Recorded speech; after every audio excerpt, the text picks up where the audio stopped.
Hey everyone, welcome back to some Blood Crest Manor content. Today we're going to be taking a look at Perma Blood. Perma Blood by Pale Knight Productions. Yes, Pale Knight Productions. And as you can see, my ball is already a little bit dirty, and that's because I've already been kind of experimenting with it. And we'll get into that in just a minute about what I've been doing with it.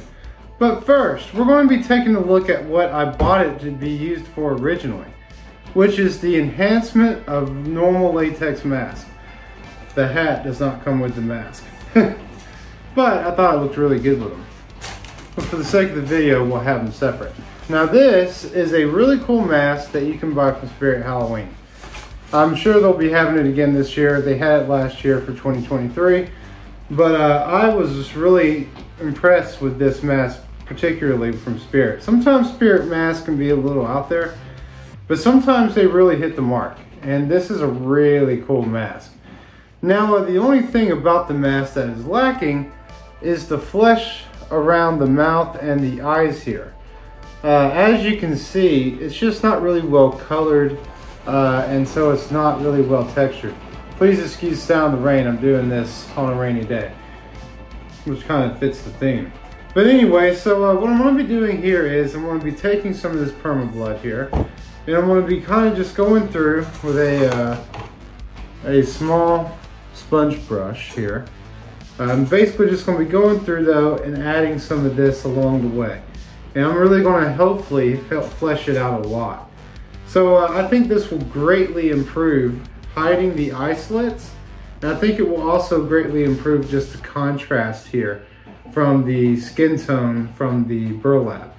Because right here, this just looks it kind of just looks muddied out. So I'm going to go ahead and try to make it a little bit more fleshed out with this. And I'm willing to bet you this is going to be doing some good stuff for us.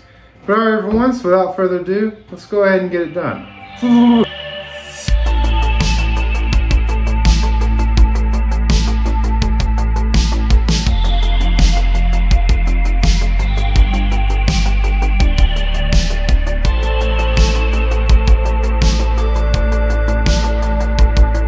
Basically just kind of coming through and dabbing this along the way. And already I can see a pretty big difference in how this looks. Oh yeah, that's going to be helping a lot. So there's the little bit that I've done versus the side that I haven't. This is going to really improve it. I'm not sure if you can overdo it. I'm sure you can.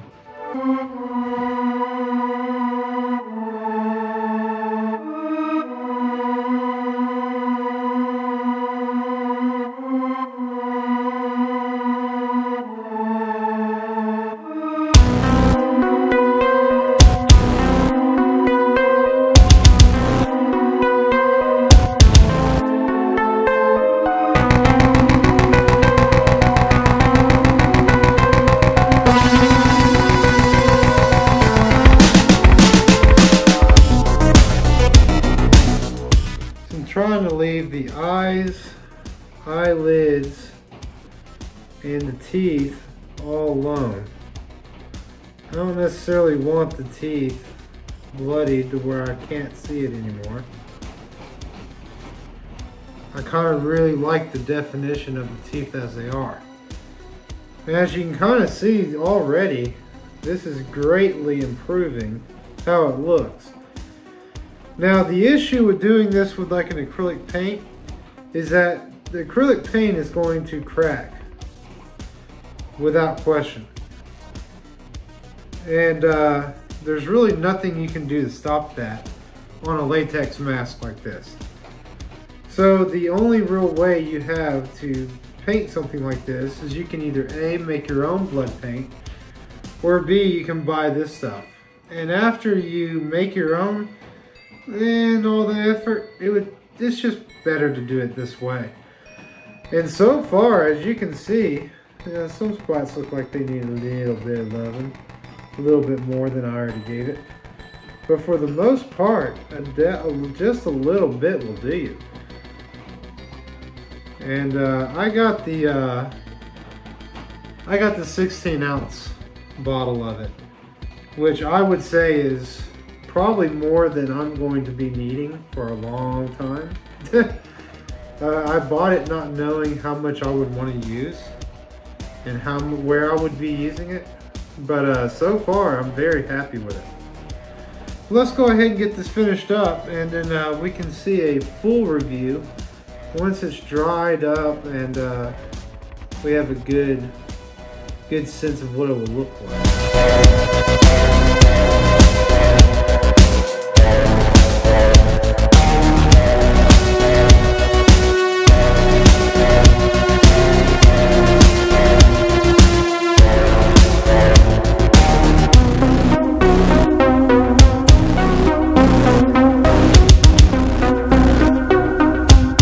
Alright everyone, so as you can see, we have let this stuff dry and it is looking really, really good. The best part of this is it doesn't flake off, it doesn't rub off, and it isn't sticky. It literally is as if the mask came this way. That is how it feels on the mask.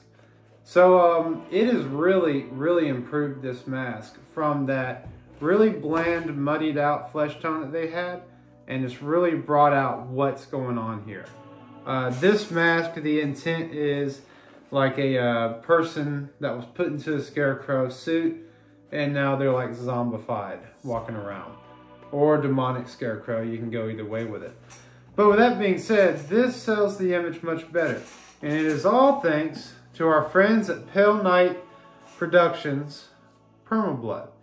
Now this stuff in my book gets a grade A. It checks all the boxes.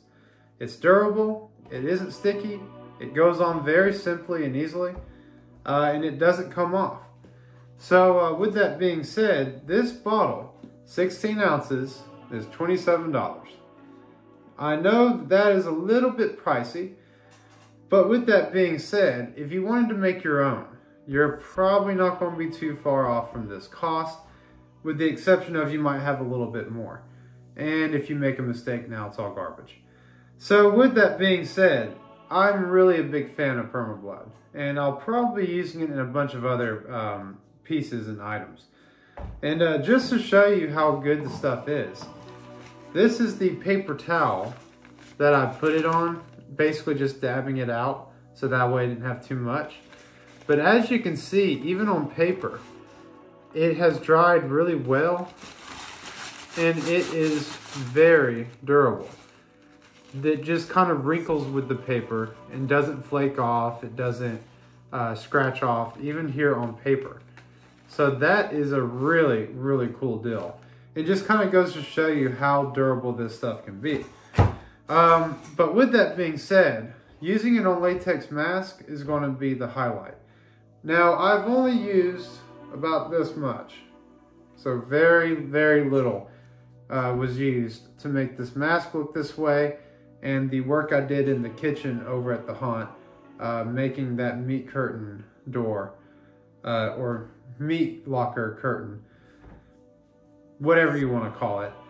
Making that bloodied with this took very little. I just put some on some latex gloves and just wiped down the wall, or the curtain into the kitchen. So it really went on there well. It doesn't come off or scratch or anything like that. And it stays looking like fresh, glossy blood throughout the entire process. This stuff gets a grade A in my book. It checks all the boxes. I don't foresee really ever needing this much, even though I'm opening up a haunt. This is a ton of it, and it doesn't require much at all to do what you need to do. So I would recommend thinking about how much you really want before you buy this. $27 versus the alternative, I think it was like 8 ounces, and I can't really recall what the cost was for it, but it was certainly cheaper than this. So if you wanted to do it in a smaller way, just to try it out, I recommend it. That is before shipping. I'm not sure what the shipping would be like in other places. I did get mine from frightprops.com, shout out to them. They've been very helpful in everything that I've been getting from them, and just walking you through what's going on with it. But this stuff, really like it. So, if you have any experience with homemaking it yourself or the other stuff on the market, definitely let me know in the comments. I'd love to hear your experiences with it. But for me, this is probably going to do it. So, let me know how you think we did in the comments below. Let me know if you think our scarecrow here got a good upgrade. And I'll be talking to you all here in the next one.